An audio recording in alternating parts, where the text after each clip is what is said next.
북한이 새해 들어 첫 탄도미사일 시험 발사로 무력 시위를 벌인 데 대해 미국 바이든 행정부는 유엔 안보리 결의 위반이라며 규탄했습니다. 유엔도 북한의 미사일 발사를 규탄하며 대화 재개를 촉구한 가운데 전문가들은 북한의 이번 단거리 탄도미사일은 한국과 일본을 겨냥한 위협일 수 있으며 미북 비핵화 협상 교착 상황은 지속될 것이라고 분석했습니다. 첫 소식 박형주 기자가 보도합니다. 미국 국무부는 북한의 이번 탄도미사일 발사에 대해 여러 유엔 안전보장이사회 결의 위반이며 북한의 이웃 국가들과 국제사회에 위협을 제기한다면서 규탄했습니다. 미국 국방부의 존 커비 대변인도 이번 시험 발사에 대해 탄도미사일 발사라고 믿을 만한 충분한 이유가 있다면서 이는 유엔 안보리 결의 위반이라고 밝혔습니다. 유엔도 북한의 이번 탄도미사일 발사를 규탄하고 한반도의 완전한 비핵화를 위해 북한이 대화에 나설 것을 거듭 촉구했습니다.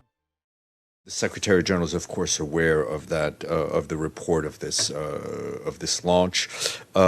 He reiterates again that the DPRK should resume talks with the other parties concerned, and that diplomatic engagement and diplomatic talks remain the only pathway to sustainable peace and complete and verifiable denuclearization of the Korean Peninsula.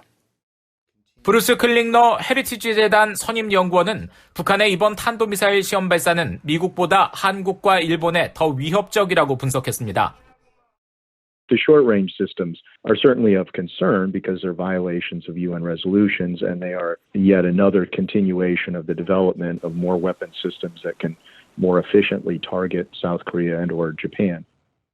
한미연합사 작전참모 출신의 데이비드 맥스웰 민주주의 수호재단 선임연구원은 북한의 이번 발사는 종전선언 추진에 대한 반대 표시일 수 있으며 북한 정권이 내부 문제에 집중하는 동안 내버려두라는 일종의 경고일 수도 있다고 지적했습니다. 그러면서 이 같은 북한의 행위는 70년 된 김씨 일가의 도발 공식의 한 페이지일 가능성이 높다고 분석했습니다. 해리 카지아니스 미국 국익연구소 한국 담당 국장은 이번 발사에 대해 자체 미사일 개발 계획의 일환으로 분석하면서 북한이 대화를 계속 거부하는 상황에서 이번 미사일 발사로 인한 미북 협상 교착 상황은 지속될 것으로 전망했습니다. 이런 가운데 북한 매체들은 북한의 국방과학원이 지난 5일 극초음속 미사일 시험 발사를 진행했으며 비행 구간에서 초기 발사 방위각으로부터 목표 방위각으로 120km를 측면 기동해 700km에 설정한 표적을 오차 없이 명중했다고 보도했습니다. VOA 뉴스 박형주입니다.